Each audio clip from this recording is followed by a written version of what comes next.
For most of my adult life, Lake Serenity had lived up to its name, calm, routine, and untouched by drama. I'd spent 15 years in Pine Ridge, settled into a simple cabin my grandfather built back in the 1960s, when the lake was marketed as a quiet refuge for families who wanted nature without the noise. Everyone knew everyone. We shared docks, summer bonfires, and an unspoken agreement that the lake was more than a view. It was the center of our lives and the glue that held the community together. That balance snapped the instant Karen Patton became HOA president. Karen wasn't from here.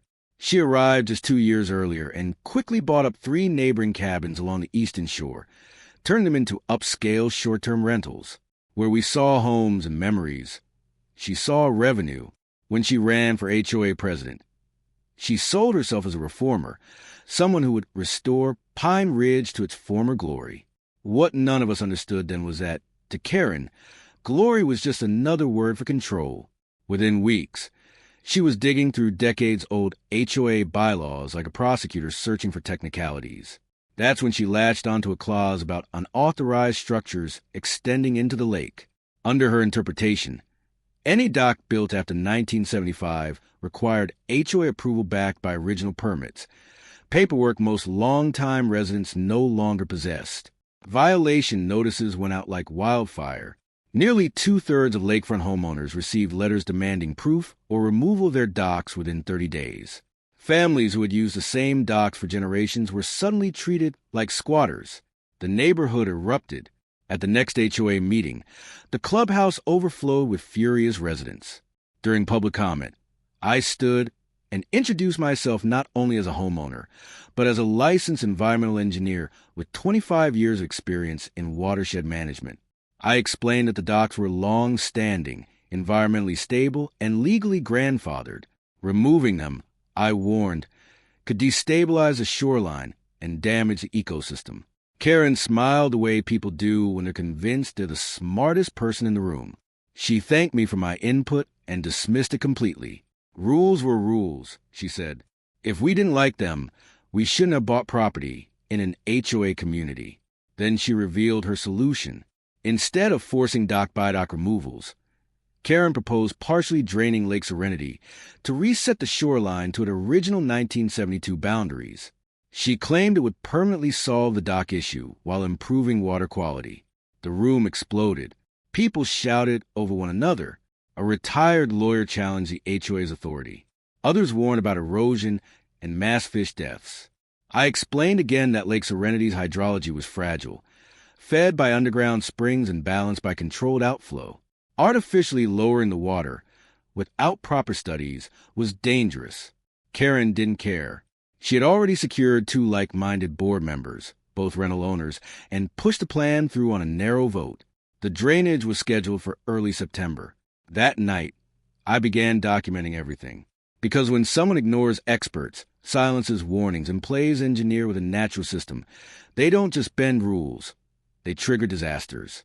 The drainage began on September 5th, and from day one, it felt wrong.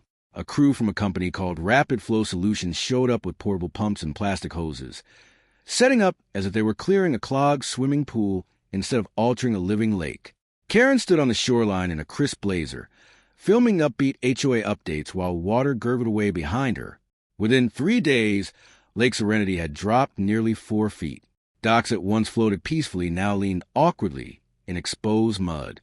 Dead fish washed up along the shore, their silver bellies glinting in the sun.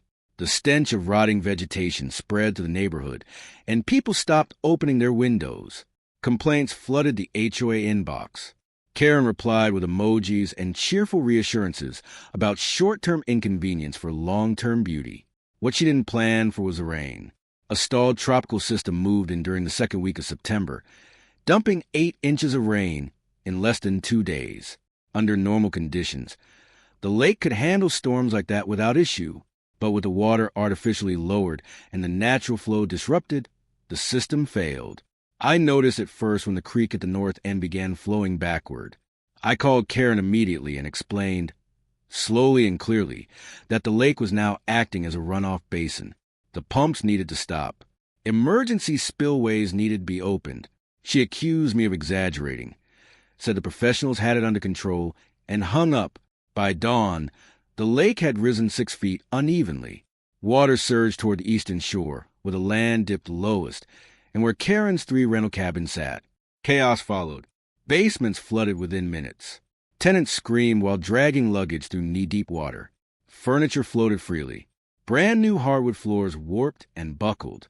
Karen stood in the middle of it all, mascara streaking down her face, screaming into her phone as firefighters arrived. When county officials asked to authorize the drainage, every finger pointed at her. I handed over everything I had: emails, warnings, measurements, meeting minutes, and documentation. By noon, the conclusion was unavoidable. This wasn't an act of God. It was negligence. That night's emergency HOA meeting was brutal. Karen insisted no one could predict the flooding. I stood and proved otherwise. The vote to remove her as HOA president was unanimous. The fallout was relentless. State regulators fined her $75,000 for environmental violations. Restoration costs exceeded $100,000. Insurance denied her claims. Lawsuits stacked up from neighbors and tenants alike. By October, Karen was financially ruined. 3 weeks later, during restoration work, someone sent me a photo. Floating in the muddy wreckage of Karen's former rental cabin was one of her own laminated signs: "No unauthorized docks allowed." I couldn't have written a better ending myself. And if you think HOA power trips never end like this, subscribe, because the next story is even worse. Want more content like this? Subscribe and turn on notifications.